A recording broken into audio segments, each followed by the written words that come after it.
12-time Pro Bowler, a former Redskin and Houston Oiler. He was a member of the NFL's anniversary all-time team, 49 career interceptions. Ken Houston, how you doing, Ken? Fine, guys. How are you? Good. Great. And you played in the American Football League. I remember those days. That was fun football. Footballs flying all over the field. Yeah, that was the start of it, and we had a great time doing it. Ken, you were such a good player that all your teammates had to wear your name on their helmets with the Houston Oilers. Ba-dum-bum. They named the city after him. They think I'm still playing. So, Ken, when you started with the Oilers, you were in the championship game your first year? Absolutely. We went down and we played the Miami Dolphins in Miami, and we won it, and thought we were going to be a pretty good team. And the next year we came back, and I think maybe we won 2 or 3 ball games, and that kind of set the thing in rotation for most of the guys. They were traded or whatever, and it took years for the team to rebuild. Did you go back to the days of Charlie Toller? Charlie Toller retired the year before I came in. I knew Charlie extremely well up until he passed away, and he was I call him the low baller fullback. When I was in, it was Paul Granger was the next fullback. Charlie Frazier was the receiver. Don Truill, Pastorini, Dickey were quarterbacks. It was during that era. So what was it like going up against guys like Dickey and Pastorini in practice? Fun? It was fun. Practice back then was a little bit different. We probably scrimmaged once a week, which was really extreme having to play on that Sunday because, once you tee the ball up for real, then players, you actually play to avoid getting hurt. So that means you have to play full speed. So if you can go to a game with a partial injury, you can't play at your full capability. So during that time, you did work with pads probably 4 days a week, 3 days a week anyway, and one of those days would be active. But you know what? You weren't just a great cornerback safety. You were a great kickoff return man, and you held the record till our guy in Chicago broke it, Devin Hester. Devin Hester just cannot seem to learn how to play receiver. He could just be a kick returner, but you did it all. It was a little bit different back then. I didn't start off being a kick returner. As a matter of fact, we were having a practice in the dome at that time, and we were playing the Chicago Bears. And the coach from Chicago, we were in there together. We were both teams working out, and I ran back punt just in practice, because I love to do it. And the coach mentioned to our coach, he'd make a good return person, and he actually put me back on punts probably 2 weeks later. And I didn't do it full time because I was, being a full time player, it's a little bit different now. But you're more exposed to injuries is why he didn't do it. But I did run back kicks, and my son and I were actually watching television when Hester broke this record. And my son was surprised because it was like 35 years the record was there. And mine was interception, return by interception. I had nine by interceptions. I had one in a punt return, and I had 2 fumbles. So that was a total. But the total thing, as far as the 9 was concerned, which was the interception return record, and overall, Hester has everything now. But my son and I were sitting there watching TV, and it came on that he had broken my record. My son looked at me. He said, "Don't worry, Dad. I'm going to break his record." So tell Devin he's got somebody on his trail. Okay. Hot on his tracks, right? Yes. Where's your son playing at? Who did I start playing with? No, who does your son play for? No, he's not playing at all now. That's the ironic thing about it. He was playing high school ball at the time, and now he will probably end up going to the University of Houston. He's not really sure at this point. That's where he said he's want to go. I don't know if he will get the athletic scholarship because he didn't play that much in high school. Now, as a defensive back, did you have a favorite quarterback that you'd like to go up against?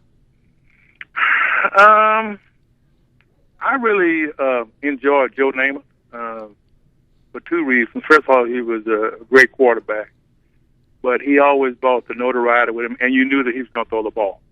The Jets probably threw the ball more back then than anyone else, so you're going to have a chance at least to get an interception or make a big play. We played Kansas City. They had the moving pocket with Lynn Dawson, and had John Hadle out at San Diego. So my favorite people to play against were the people who threw the ball the most. And in Oakland, what, you have Darryl LaMonica throwing the ball? Oh, yeah. Matter of fact, we gave Darryl his nickname, the Mad Bumper. Yeah. We after we beat Miami, I think it was that year, we played the Raiders, and they beat us like 50-something or whatever in one of the championship games, and he got that name after that, the Mad Bumper. So I was a part of his career. It seems like the Oilers and Raiders had some great games. Was that probably your most intense rivalry? I think it was.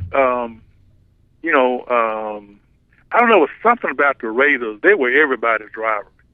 And they were the tough guys, and we had some guys. I know Warren Wells was from the Southwest Conference where I played, and Willie Brown was from the Southwest Conference. So we had a conference thing going there, too.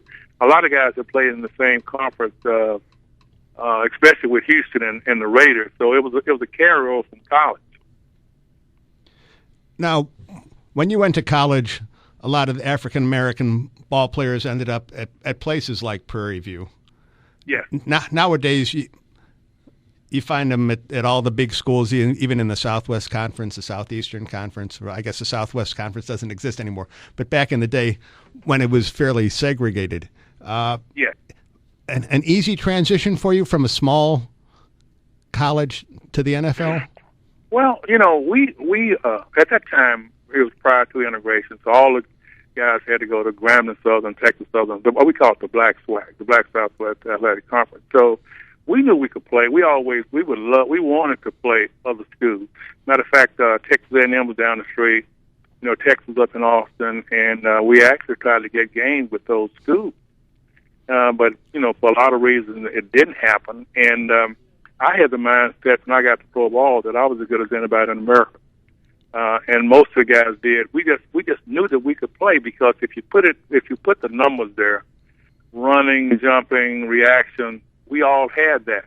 So that was just a matter of testing your skills against a guy from the Notre Dames or the Michigan States or whatever. And so once we got to camp, all that was out the window. It was just talent against talent. And I think that the first All-the team we had that I played on, we probably had 15 to 17 guys from small colleges. And then when you play Kansas City, they may have had 20, And then so you just look, if you look at that whole, I think if it was only one league that would have existed, the NFL, NFC, the NFL, a lot of college guys would not have gotten the chance to go to school. If you pro ball. Yeah, if you had gone to a Texas or a Texas A&M, you probably would have been drafted sooner than the 9th round, though, right? Well, oh yeah, absolutely, because those teams were scouted most by the major scouts, and you had Tom Williams, Warren Wells, people like that raided the Southwest Conference because Warren Wells from Houston, he had at Texas Southern, Tom Williams was from Grambling, and they got into the ears of the general managers back then, and they would actually bring us in, and you ran the 40s. They put you through reaction drills before the draft, and a lot of those major schools you didn't hear from, but when they started to come up, when the draft started to come up, and all these names showed up, and all these people's playing, then that got the attention of the NFL. I mean, of the I call it the big NFL, mm-hmm. The major league of football back then. Look at Deacon Jones. I mean, he was an afterthought, and he's one of the best defensive ends of all time. Absolutely. It says when you look at I look at the guys that were on our team. I played with Otis Taylor, Jim Kearney, Seth Cartwright, Vivian Lee, Alvin Reed, all those guys. Matter of fact, Charlie Taylor came to Prairie View, and he couldn't make the team, so he went to Arizona State. He became a number one. I was at Prairie View. They had so much talent. I was an offensive center. Ended up playing pro ball and safety. Alvin Reed was a defensive end. Ended up playing tight end. So they had so many players. You just had to go there and find a spot that was open. And that talent. When I say proven talent now, because each guy played in the league for so long, you can look back and see what the potentials were. Now, was there a particular receiver that gave you the most trouble? Yeah, he was on my own team, Otis Taylor, with Kansas City. He gave a lot of people a lot of trouble. Right. If he covered Otis, you cover anybody. He had a guy at Texas Southern, Warren Wells, who was a tremendous receiver. You go to Jackson State, you had the Richardson brothers. You go to Grambling, you had Devin, the guy ran a 9.2, people like that. But when you would jump over into the league, a name that really kind of struck fear in my heart was Lance Allworth. This guy was very quiet, not a violent receiver, but he could run and jump. And he did it so quietly until he had the respect of all the players. I knew all the defensive backs. And, you had guys like Bolitnikoff. Bolitnikoff, with the Raiders, who was really, really good, had all the moves. You had Warfield. You had all these Hall of Fame guys that you were playing against back then. And you know how good they were now because they ended up in the Hall of Fame. So you could go to any team and find a great receiver.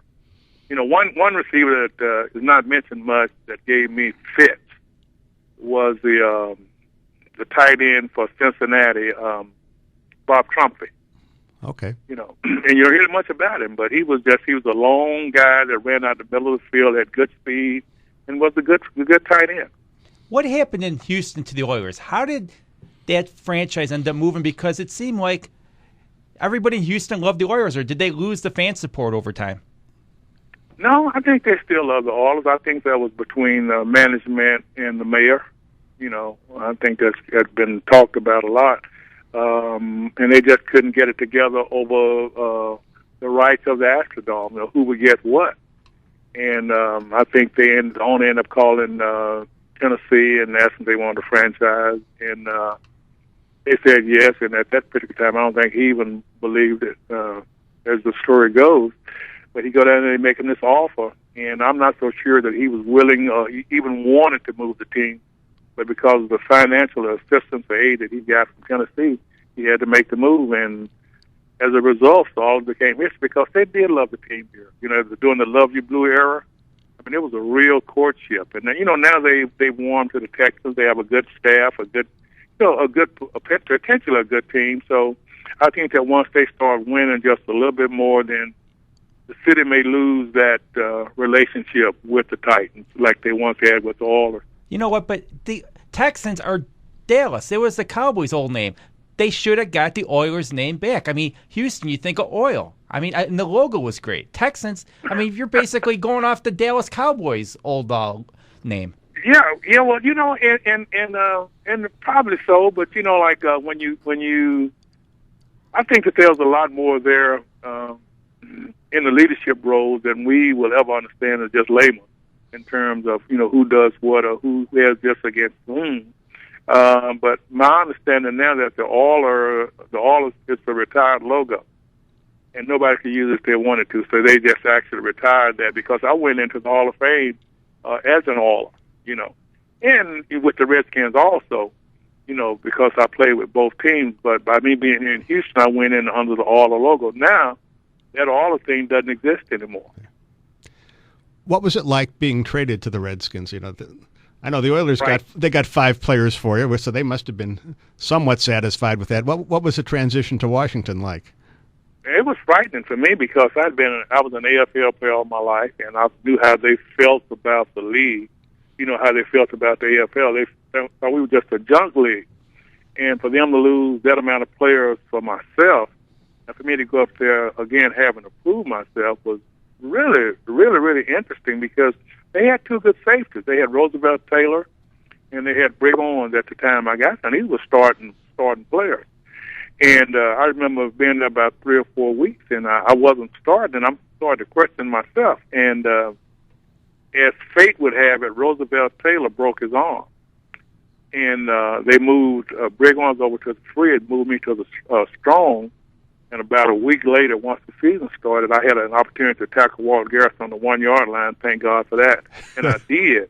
And it changed the whole existence of myself as a Redskin, because that was just almost instant feedback, and from that point on, I had a tremendous career there.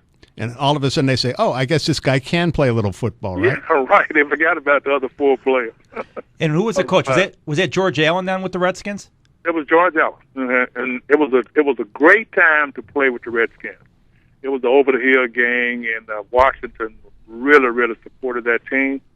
And it was just to me, it was a good time. Now that I'm out of it, it was a good time to be in football, period, and especially with the Redskins or the Cowboys, or some of the major teams back then.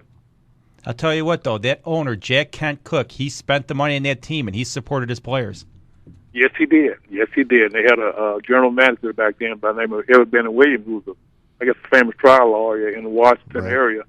You had George Allen, you had Billy Kim, Sonny Jurgensen, Charlie Taylor. A lot of those guys were going to be Hall of Fame people, and that was just a good time to play football. So do you think of yourself as an Oiler or a Redskin? Or does it depend what part of the country you're in? Well, I spent the first 6 years here with the Oilers, but the last 8 were with the Redskins, okay? And so I actually ended up playing more years with the Redskins than I did with the Oilers, so I would be a Redskin. You know, I mean, if I just had to, at the time that I chose who I was going to haul with, I was here in Houston and had been out of kind of touch with the Washington area. But now that I look back at it, I would be a Redskin. So if a fan like me sends you a request for an autographed picture, what picture comes, a Redskin or Oiler? Most of them are Redskin pictures because they're still in existence. You know, with the Oilers no longer existence, all that stuff has been pretty well, put up for good. And you occasionally get one, you'll see some people with some Oilers stuff, and they'll ask you to sign it. But they even have to go back now and make the helmets to get it signed on. So what do you do nowadays to stay busy? Okay, after I left football, I became a counselor in the Houston ISD. And I retired totally here 2 years ago, but I went back to work for a charter school as a counselor 2 days a week. That's where I am today, matter of fact. And I come in and just talk to kids and try to get them, to do the right thing, get them the right track. And it's a school here in Fifth Ward. It's in Houston, which is a very noted area here. And it's kind of fallen on hard times here lately, but this is the home of Barbara Jordan and everybody else who was prominent in the Houston area back during the same time we were with the Black Southwest Conference. So some kids here that need leadership, and that's what I try to do. I want to commend you on basically staying active in the community and being a great guy. Thank you so very much, guys. And sorry I had to come out and talk like this, but thank you so very much for having me